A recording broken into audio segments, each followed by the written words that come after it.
ॐ अग्निमीळे पुरोहितं यज्ञस्य देवं ऋत्विजं होतारं रत्नधातमम्। इस बृहद आयोजन के सूत्रधार पूज्य स्वामी आर्यवेश जी महाराज, इस सत्र के अध्यक्ष मुनिवर सत्यजित जी और विद्वत परंपरा पद्धति पूरी बैठी हुई है। मेरे सामने सन्यासीगण, विद्वतगण, विदुषीगण, आर्य सज्जनों, सबको अभिवादन करता हुआ मैं अपनी बात आरंभ कर रहा हूँ। दयानंद सरस्वती की स्वीकार्यता क्या है, ये जानने के लिए मुझे लगता है ये जान लेना चाहिए कि दयानंद सरस्वती को आधुनिक युग में कौन से पक्ष ऐसे हैं जिनको उनको रिजेक्ट किया गया हो। तो मुझे लगता है शायद कोई एक आध पक्ष पे प्रश्न हो सकता है। पूरी रिजेक्शन स्वामी दयानंद सरस्वती को किसी ने भी आधुनिक, चाहे भाष्यकार हो, चाहे वो वैज्ञानिक हो, चाहे आजकल एनईपी चल रहा हो वहाँ की बात हो, लेकिन स्वामी दयानंद को किसी न किसी रूप में हर व्यक्ति ने स्वीकार किया है। मैं दयानंद सरस्वती के भाष्य को देख रहा था, केवल एक संदर्भ बता देता हूँ। पहला मंत्र, और मंत्र के बाद सभी लोग ये कह रहे थे, आप पुराने भाष्यों को समझिए, कि अग्नि की उपासना करनी चाहिए।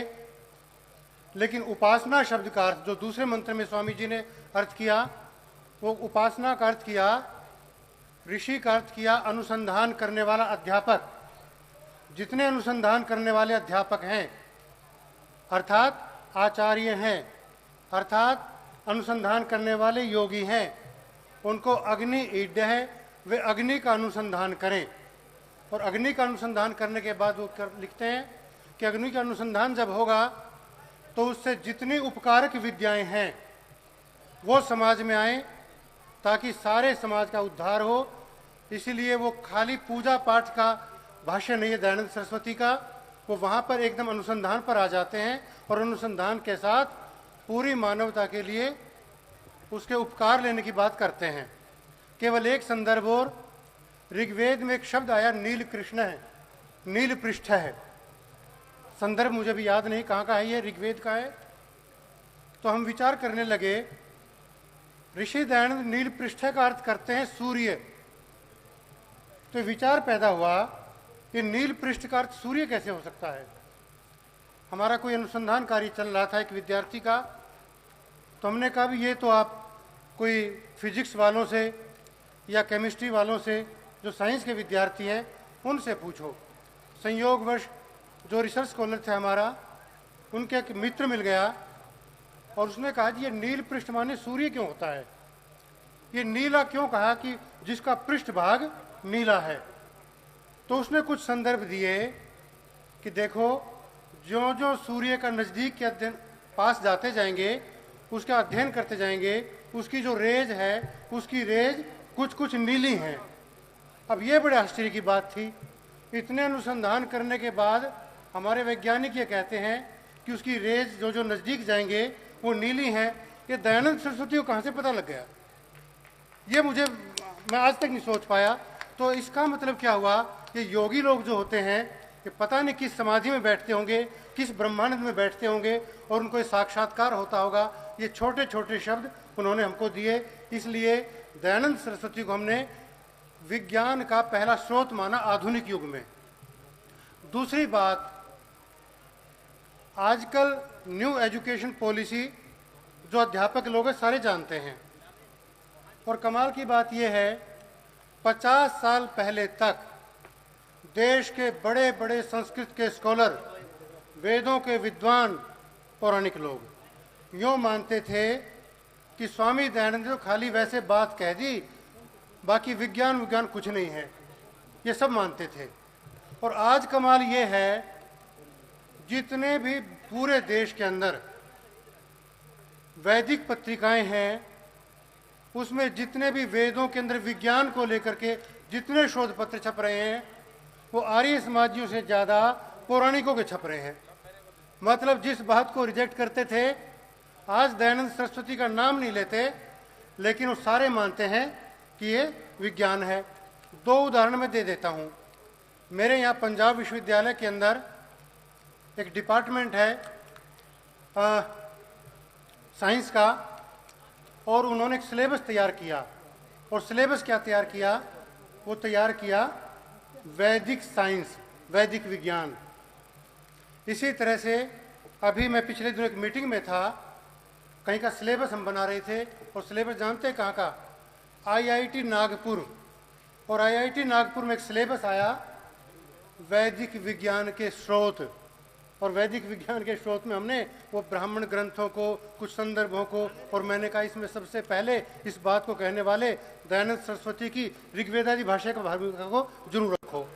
तो आप ये देखिएगा कि वो भले ही आर्य समाजी ना हो, भले ही वो पौराणिक हो, या ना पौराणिक हो ना आर्य समाजी हो, पर देश के विश्वविद्यालयों में, आईआईटीज में आजकल ये आप नेट पर देख लेना, जगह जगह ये वैदिक विज्ञान जो है सिलेबस में आ चुका है।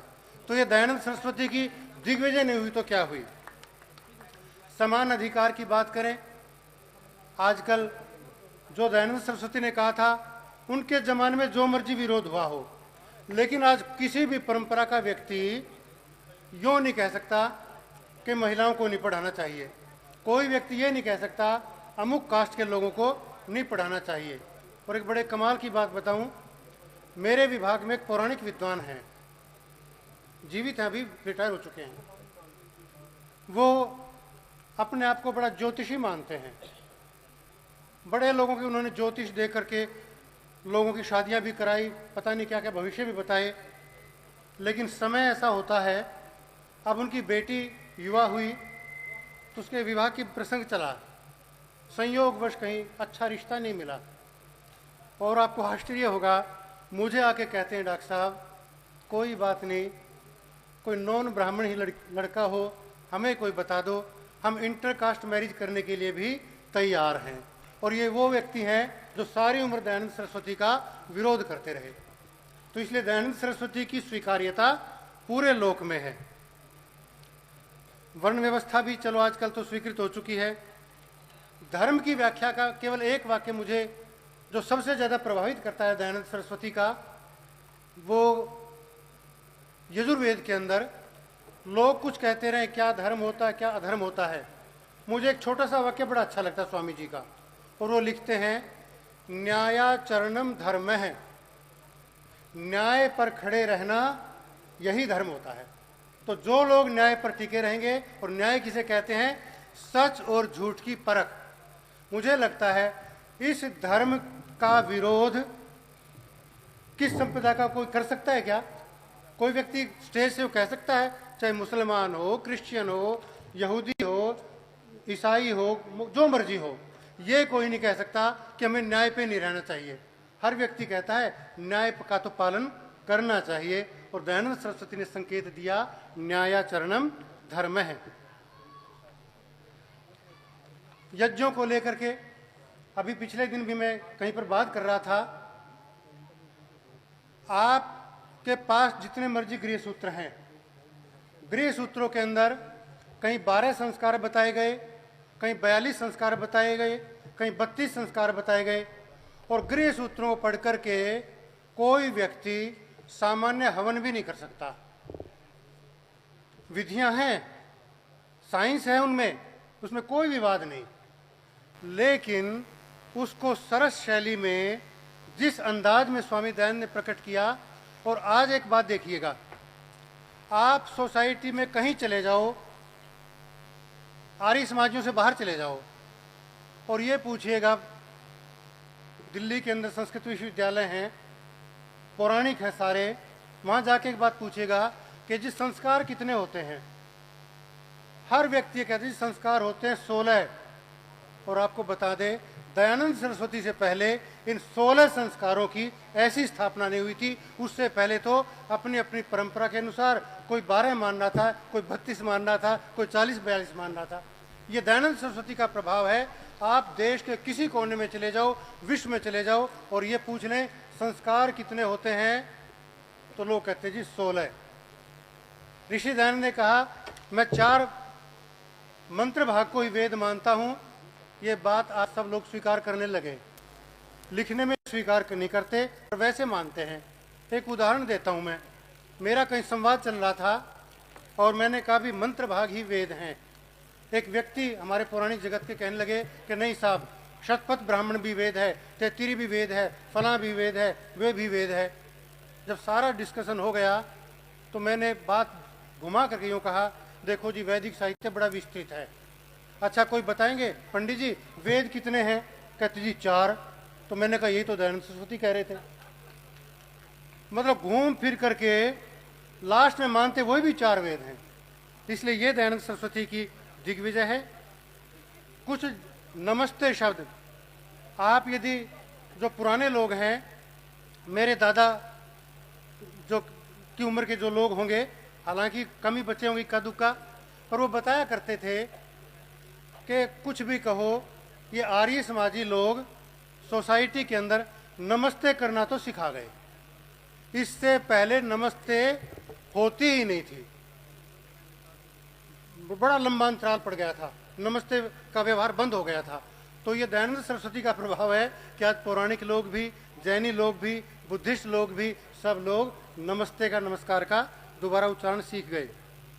अंतर्जातीय विवाह के बारे में हमारी स्पीड थोड़ी ढीली रही, लेकिन ढीली भी रही, ये सारी कमी मिटा दी। ये जो इंटरनेशनल कंपनियां आई ना, आप परिवारों में देख लो, जो लोग बड़े बड़े पैकेज लेके सर्विस कर रहे हैं, मैक्सिमम इंटरकास्ट मैरिज वहाँ स्टार्ट हो गई है। तो मुझे लगता है दयानंद सरस्वती का ये प्रभाव है जो उन्होंने कहा।